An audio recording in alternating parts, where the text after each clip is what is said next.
Hey, what's going on guys, Sensus here, and today I'm going to show you how to get into what in my opinion is the creepiest place in WoW. I'm going to show you how to get into the Karazhan Crypts, otherwise known as Lower Karazhan. But before I do that, I want to give you guys a little backstory on this area.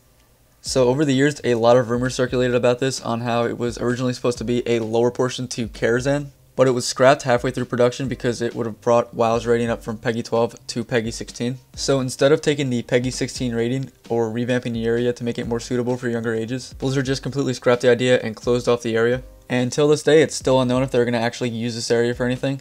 But in my opinion, I think it'd be awesome if they actually made a raid out of this in the next expansion.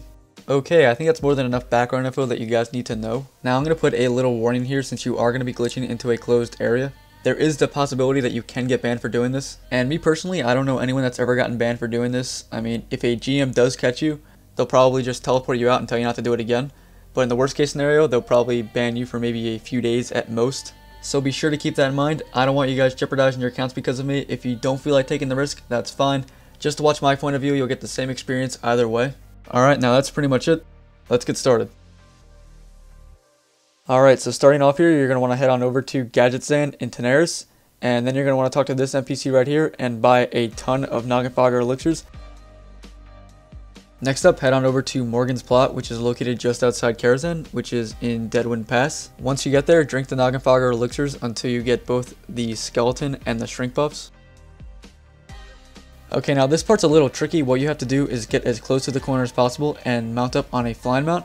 And once you see that you're inside the wall, you're going to want to dismount and hug the edge as much as possible, because if you go too far to the left, you're just going to end up outside the wall and you're going to have to do it all over again. So just make your way to the third panel, and once you get there, just drink a lot of Noggenfogger elixirs until you get the slow fall buff. Once you get the buff, make sure you have your run turned on and run into this little opening right here. Keep in mind, it's a lot easier to do this if you have some kind of speed boost ability such as sprint, burst of speed, or an engineering belt, but they're not really necessary. They just make it so it's less likely that you'll fall through the map. Okay, now as long as you did everything correctly, you should be in the Karazhan Crypts. If you have any questions concerning this, feel free to send me a message or leave a comment. If you plan on checking this out yourself, make sure you turn your ambience up all the way. And as always, thanks for watching guys. Hope you enjoy.